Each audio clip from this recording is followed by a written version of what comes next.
लॉकडाऊनचा हा अभूतपूर्व काळ सामान्य माणसाच्या आयुष्यातही अभूतपूर्व असेच बदल घडवतो आहे.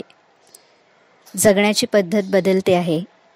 घड्याळाच्या काट्यावर धावणारे आपण काही प्रमाणात घरात बंदिस्त होऊन गेलोय. पण जगण्यातला बदल हा काही फक्त आयुष्याच्या तपशिलात झालेला नाही. जगण्याची विचारसरणी आणि जगण्याबद्दलच्या जाणीवेतही हा बदल झालाय. बऱ्याच जणांची काम करण्याची पद्धत बदलली आणि पूर्वीच्या रहाट गाडग्यामध्ये जो वेळ अजिबात मिळत नव्हता तो वेळ मिळाल्यामुळे आता आपापले छंद जोपासणंही शक्य होतंय.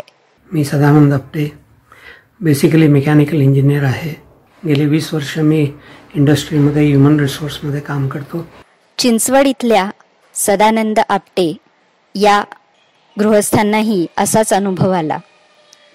गॅपसेट कंपनी या आपल्या व्यावसायिक संस्थेद्वारे मॅनेजमेंट ट्रेनर आणि कन्सल्टंट असं काम ते करतात. काही दिवसापूर्वी त्यांनी आपल्या पत्नीचा एक black and white photo PC वर पाहिला. तो फोटो पाहून त्यांना वाटलं की आपण याचं स्केच का करू नये, आणि मग मनात आलेल्या या प्रेरणेसरशी त्यांनी त्या फोटोवरून black and white pencil sketch तयार केलं. त्या स्केचवरून त्यांना इतरही स्केचेस करण्याची प्रेरणा मिळाली आणि स्केचिंग करण्यात हळूहळू ते इतके रमू लागले की एका दिवशी 2, 3 किंवा तब्बल 8-10 ही चित्रे त्यांच्या हातून काढली जाऊ लागली. या चित्रांमध्ये विषयांची सुद्धा खूप विविधता होती. त्यात निसर्गदृश्य होती, व्यक्तिचित्र होती, पशुपक्ष्यांची चित्र होती. इतकंच काय तर काही अमूर्त कल्पनाही मूर्त स्वरूपात उतरत होत्या. पेन्सिल स्केचिंगचं हे एक वैशिष्ट्य असतं की काळा, करडा आणि पांढरा अशा 3च छटा असल्या तरी आपल्या आजूबाजूला दिसणाऱ्या गोष्टींमधला प्रत्येक रंग, प्रत्येक पोत काही प्रमाणात आपण त्या चित्रामध्ये उमटवू शकतो.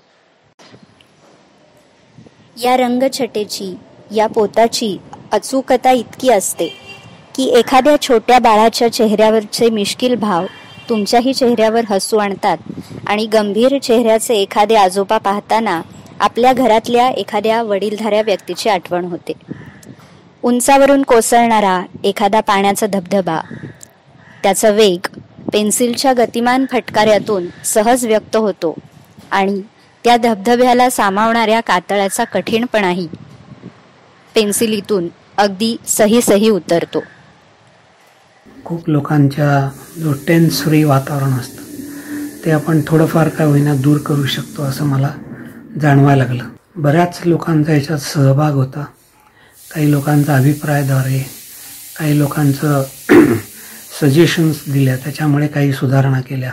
अशा बऱ्याच गोष्टी सुधारत गेल्या आणि 200चा पल्ला मी गाठू शकलो.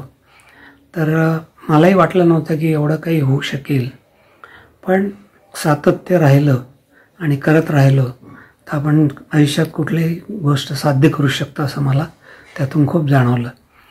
आणि म्हणून हे आता पुढे करत राहणं आणि त्यातनं आनंद घेणं हे ठरवलेलं आहे. तेव्हा आता कोविडचा जो प्रभाव आता कमी जास्त होतो आहे तेव्हा आपण आपली काळजी घेऊयात, आपल्या कुटुंबाची काळजी घेऊयात, समाजाची काळजी घेऊयात आणि तणावमुक्त आणि करोनामुक्त होऊयात. आपटे यांची चित्र पाहताना हेही जाणवतं की पेन्सिल स्केचेसना केवळ निरीक्षणाद्वारे दिसणाऱ्या गोष्टींपर्यंतच सीमित राहावं लागतं असं अजिबात नाही. एखादं निसर्गचित्र, व्यक्तिचित्र याबरोबरच निर्मितीक्षम अशी अनोखी अमूर्त कल्पनाही मूर्त स्वरूपात आणता येते. उंच उंच वाढत जाताना निमुळती होत जाणारी खोडं, त्यांना फुटलेली भरघोस पालवी आणि फांद्यांची वळणं आणि यातून तयार होणाऱ्या गव्याचा आकार, हे चित्र सर्जनशीलतेचा एक अनोखा आविष्कार म्हणता येईल. एक चित्र म्हणजे एक दृष्टिकोन असं जर मानलं तर अनेक चित्र आणि त्यांच्याबरोबर येणारे अनेक दृष्टिकोन जगण्याला किती सखोल समज पुरवत असतील. अनेक चित्र काढल्यामुळे, अनेक दृष्टिकोनांसोबत गट्टी केल्यामुळे जी दृष्टिकोनांची श्रीमंती लाभते, त्यामुळे आयुष्याचा प्रवास किती बहुढंगी होत असेल, जगायला किती हुरूप येत असेल. सदानंद आपटे यांच्या या चित्रमय प्रवासासाठी त्यांना शुभेच्छा.